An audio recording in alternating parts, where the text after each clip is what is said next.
that judicial body is exercising its judicial review power. Now, with under the constitutional law, we are only concentrating with the aspect of legislation. You are well aware that the judicial review may be of an administrative action, judicial review may be of an executive action, judicial review may be of a legislative action. So meaning thereby, here we are discussing under the subject of Canadian constitutional law only the legislative part, where the judicial body determines the validity of a legislation passed by the legislative body, be it the federal parliament or the provincial legislature. So now, to ascertain whether the particular legislation falls within section 91 or 92, whatever be the dispute, the court has devolved upon and finally evolved certain tools, techniques, principles. What are those techniques, principles which the court shall adopt while determining the validity of a legislative action of the legislature? This will help you in, suppose in an exam, a bill has been given to you, giving all details, and finally you have been asked to determine whether it is a valid bill or not, one, or whether it is within the legislative competence of the federal parliament, or whether it is within the legislative competence of a provincial legislature. So a problematic question may also be given in the exam regarding this, and then you have to apply, like a court, you have to apply these techniques, tools or principles on a given fact and then give your conclusion, right? So those techniques, tools which have been established, and those are considered to be the established principles, are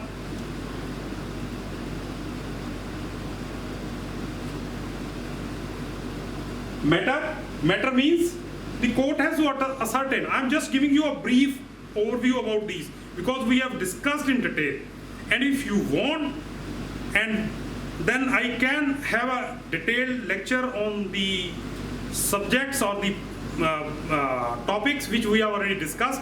We can hold a different session for that. But just because we can't proceed if you have no understanding about these basic concepts. So one is a matter. Matter means the subjects which have been listed under section 91 and 92. It is very simple. If from the essence, from the purpose, from the language, from the provisions of the law, it is crystal clear that this legislation belongs to this particular matter, and that matter belongs to section 92, suppose, and the provincial legislature has passed that law. Very simple, it is a valid law because the legislative competence is vested with the provincial legislature. So court has to first apply this principle and proceed with it. If it is not possible, then the principle of pith and substance shall be applicable. You are well aware, pith and substance means the court has to deduce the real nature, real character of that legislation, and if that real character and nature of that legislation falls within the domain of the federal parliament, whereas the law on the face of it has been passed by the provincial legislature, and then by applying the principle of pith and substance, the court determines the nature, character of that legislation and found that it is not within the legislative competence of the provincial. There are two cases. One is Alberta Bank and another is, I think, there is another law which has been made by the provincial legislature relating to taxation and affecting the banking. The Privy Council says no, it is primarily taxation, not affecting the banking. Whereas in other case of Alberta, where the Privy Council has held, no, the real intent of this law is not taxation, but affecting the banking system, and the banking system is the prerogative and the subject matter falls within section 91, that is the federal parliament. So meaning thereby, though it has been passed by the provincial legislature as a taxation law, which is within their prerogative, but the real intent, the real purpose, the real effect of this is the affecting of banking system, so it is ultra vires, the constitution. So the second is singling out, then the double aspect, purpose, effect, efficacy. So these are also the issues which, principles which the court has to determine. If the court is not finding it useful or helpful, the first principle may go to the second, or may adopt any of the principles while determining the validity of a legislative. Now, severance is when one part of the legislation is valid, another part is ultra vires. Can that legislation survive the severance? The court may hold it like that, and if it is not, then the court may say, though a part of the legislation is ultra vires, remaining part of it is may be valid, but still the court may struck down the whole legislation. There is a case we will discuss, R versus. Then presumption of constitutionality. Every legislation which has been passed by the legislature, there is a presumption attached to it that it is a constitutionally valid law. However, the onus lies on the person, authority, or a body which is challenging that law. So, reading down inter-jurisdictional immunity, please go through this if you have not read it. Then this is very important, progressive interpretation. Now, in case of banking, in case of telecom, in case of nature of property, in 1867, whatever be the perception about a particular system, like telecom, it was non-existent at that time. Now, it has taken a tremendous change. So the laws has to be interpreted by the judicial body in accordance with the dynamic change in the whole system. Please mute yourself, please. So this is called progressive interpretation. Then the doctrine of cumulability. What you cannot do directly, indirectly, what you cannot do directly, you cannot do indirectly. Suppose on a particular aspect, like I have discussed with Alberta taxation reference, where the law, provincial legislature has passed the law pertaining to taxation, but it is a color-level exercise of the power by the legislature, leading to declaring that law ultra vires, because it is on the face of it, provincial legislature has no competence to legislate on the subject of banking, but indirectly this legislation is affecting the banking system. So though on the face of it this legislation is a taxation law, but the provincial legislature indirectly is doing an act which is affecting the banking system, the Privy Council says it is a color-level exercise by the legislature and declare that law as ultra vires. This is what we have already discussed. Now there are three important cases in your syllabi pertaining to this chapter of judicial review. First is R versus Morganenthaler, 1993, 3 SCR 462. Now before discussing this, I think you must be aware, you have the information about it. Please go to the resource provided by the NCA, and the very important part is Kennelly.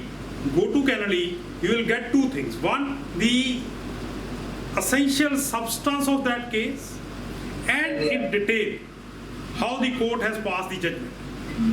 So you may, please read all those case laws which have been referred in the syllabus, because you can understand. Please mute yourself, please.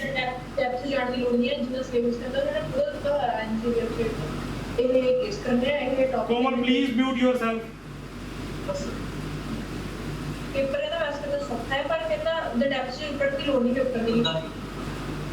ਉੱਠ ਗਿਆ।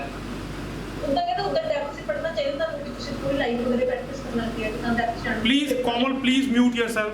Please, don't disturb this. Now, in this case, Nova Scotia Medical Service Act was passed. There were 8-9 issues pertaining to medical services, and among them there is a abortion, which is declared as illegal, conducting of procedures for abortion declared illegal and declared as a criminal act. This was challenged before the court. The issue is primarily whether it falls within the jurisdiction and competence of provincial legislature or not. Medical services, yes, the provincial legislature has the competence, has the jurisdiction to pass the legislation. But declaring the abortion as a criminal act, whether this falls within the competence of provincial legislature or not. Finally, the court has held that criminal law is the sole prerogative of the federal parliament, and the provincial legislature has no competence and jurisdiction to pass a legislation which indirectly encroaching upon the jurisdiction and competence of the federal parliament. Now, how to understand this case law?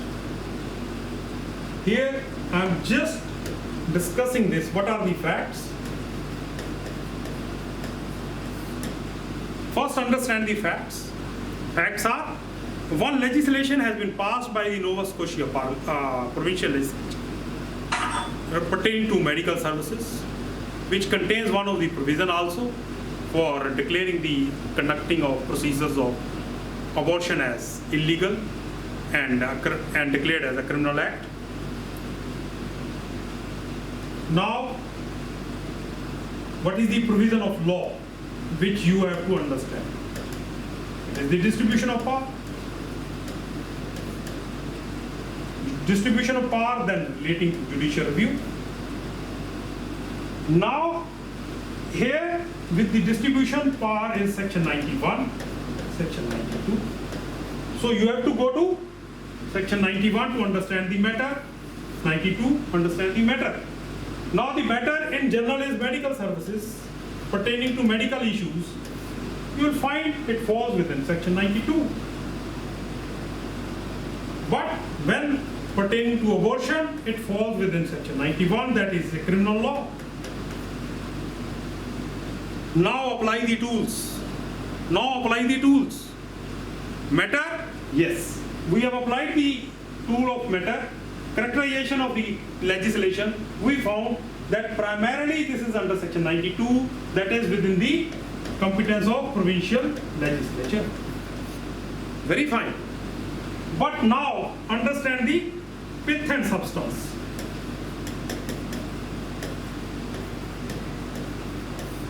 Pith and substance. What is the nature of this legislation? Primarily, there was a background.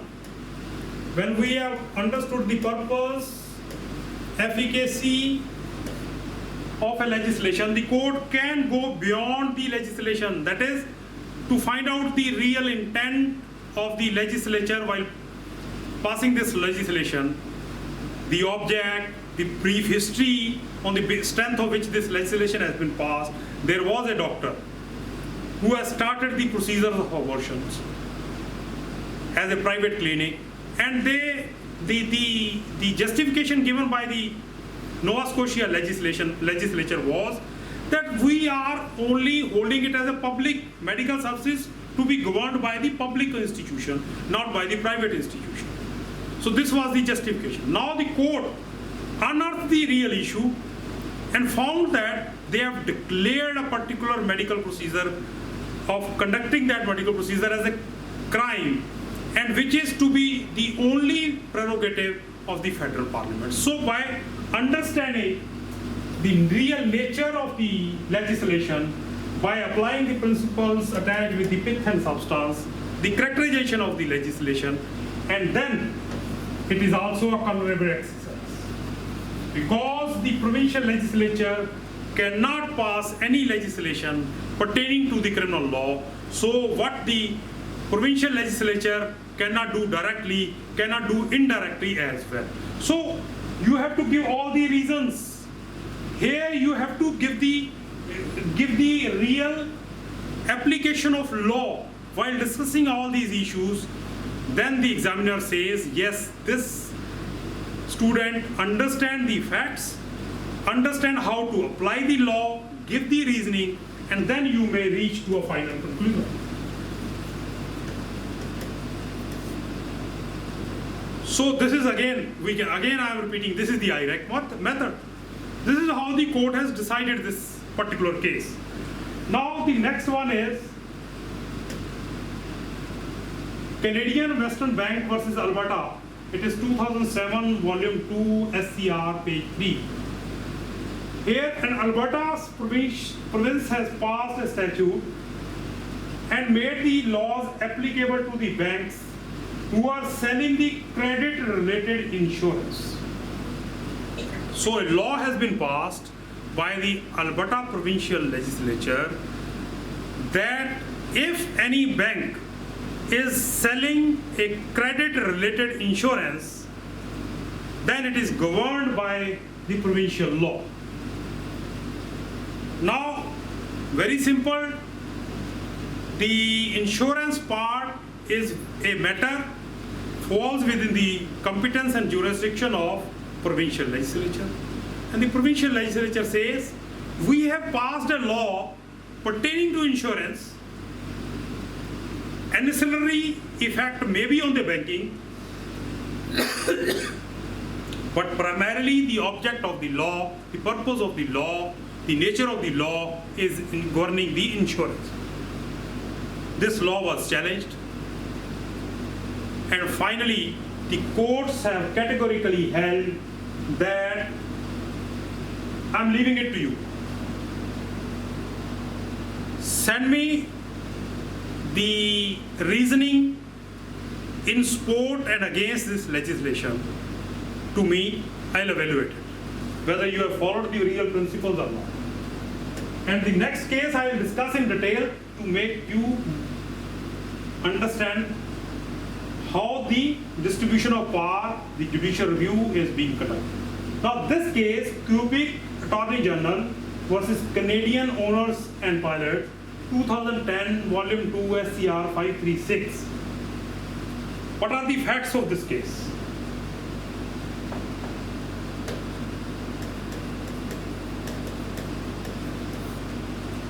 Facts are, some of the owners of a plot constructed an aerodrome.